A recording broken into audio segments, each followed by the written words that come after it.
Hello everyone. In this video, we'll see about what are the various data collection method, especially when you are collecting your primary data. So some of the methods are direct personal interview method, indirect oral interview method, information from correspondence, telephone interview method, mailed questionnaire method, schedule sent through enumerators, mal intercept method, observation method. Now we'll see about each of this in detail. First one, direct personal interview method. Of course, this is a face-to-face contract because of the reason direct personal interview. So you contact the respondents, the one who is going to respond to your various questions. That means you need to have a set of questions available with you in advance so that without wasting time, you can ask your questions. So the interviewer asks questions to the respondents, whatever survey he is trying to do, and collects the desired information. So example given here is like if I want to understand the working conditions of in a factory, I need to approach the workers directly to talk to them and then obtain the desired information, whatever I want to understand. Similarly, you can also talk about exit interviews. Exit interviews done by this human resource department. They have to talk to the person who is leaving the organization directly, face to face, ask questions, whatever questions they want to ask, and obtain the desired information. That is also considered as a direct personal interview. This type of information, whatever is collected, is definitely first hand and it is original in nature because you are doing it for the in person and you are collecting the information in person. Indirect oral interview.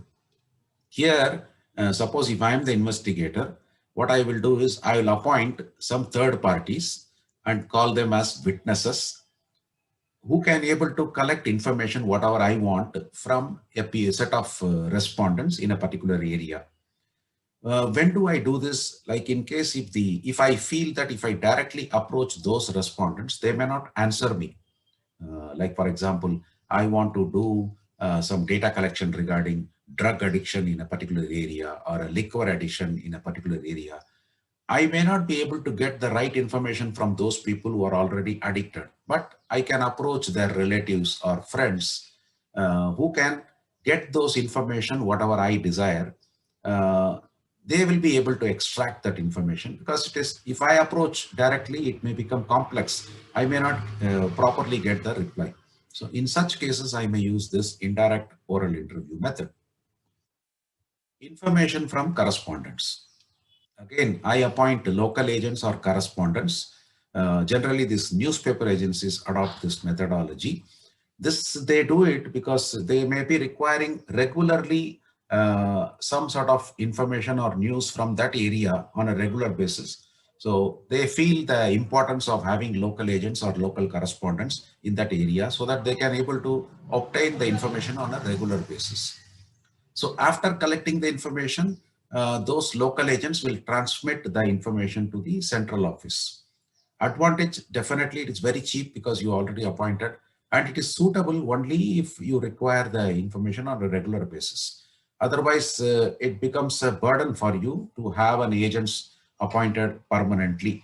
So in case if you require regularly some information about that area for your analysis or for your research, whatever you are trying to do, then it is definitely a cheaper and appropriate methodology.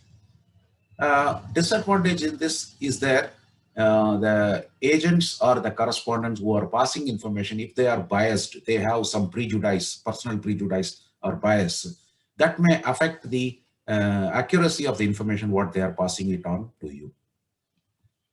Telephone interview method, of course, telephone interview method, there is an interviewer, there will be a respondent, in between the connection may be a telephone. It can be mobile also. It will be short and focused because you want to talk to the respondents about a specific area, about a specific what do you call information you want to gather. So it will be, your questions will be framed accordingly. Generally, it will be close-ended questions like multiple choice questions or yes or no questions, means dichotomic questions. You have only two options for the respondents to answer, so that it becomes very short and it will be focused to the topic, whatever you have decided to ask questions. Merit of this, it is very fast, and it is definitely fast than your interception method or mail based inquiry. You send emails, that may take time because the respondent may see or may not see your mails. Even mal based, not all the respondents may be having an interest in responding it to you. So it is definitely better, and you also get a representative sample because most of them will be having mobiles nowadays. But it is, the demerit is it is costlier than the online survey. Online survey, it has got its own advantage and disadvantage. But if you consider this telephone interview, you are directly in contact with the respondent. At least you may get a no for your questions, no response for your questions immediately, so that you can go for the other respondent. So in that way, it is a merit, but it is definitely costlier than an online survey, because anything you use mobile or telephone, there is a cost involved in it. Mailed questionnaire method. This is being done by most of the organizations to get customer satisfaction survey done through this type of methodology only. You prepare a questionnaire, which will be again close-ended questions. Very few questions may be open-ended. Generally, you keep 1 or 2 questions maximum for open-ended questions. Otherwise, most of the questions will be close-ended questions, wherein you will be giving some choices for the customers to respond to any one of that this thing. So under this method, you prepare questions, whatever you want to. For example, in case if it is a customer survey, satisfaction survey, you may prepare a question based on some questions based on quality of the product, what you are supplying, service of yours, how it is regarding that, and then pricing of your product, whatever it is regarding that. So based on each criteria, you might have prepared some questions, maybe some 15 questions or 10 questions or 25 questions. And then you will be sending it to various respondents, mostly your customers.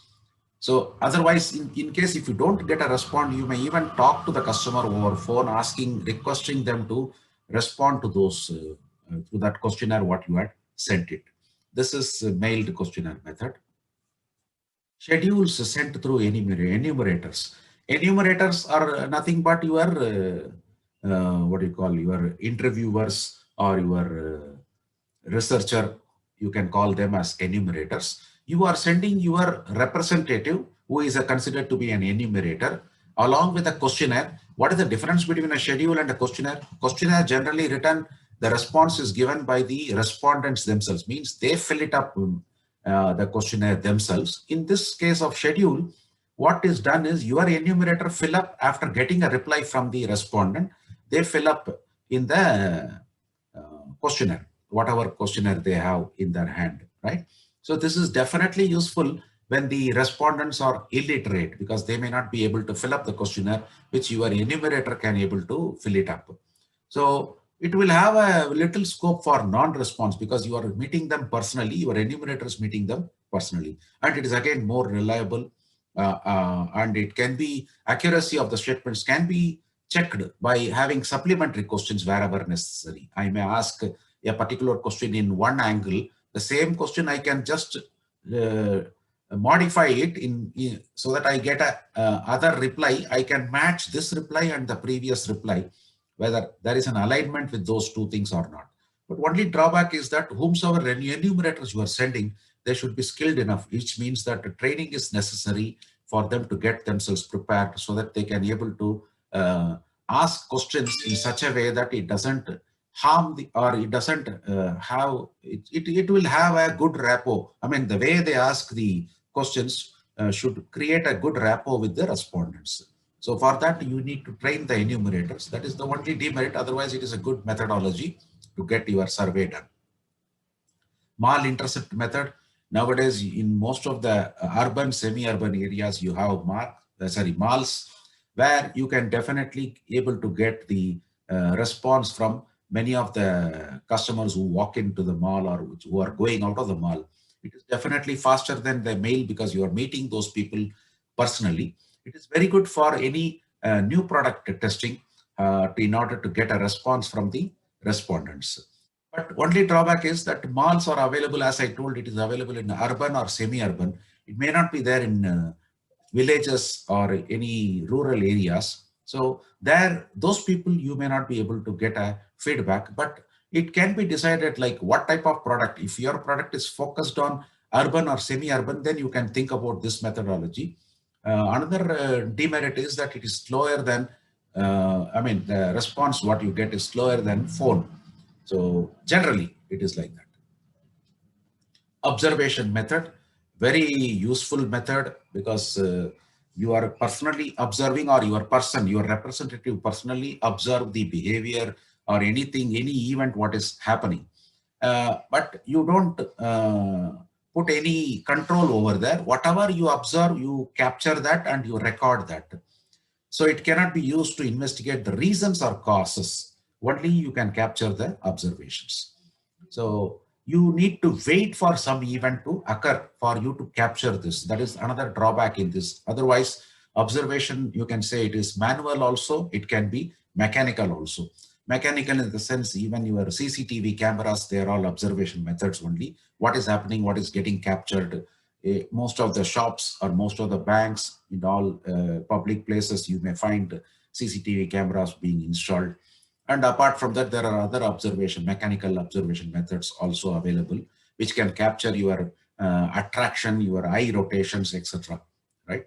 That is about observation method. This is again a useful method, especially some of the manufacturers, they use these methods in most of the shopping malls.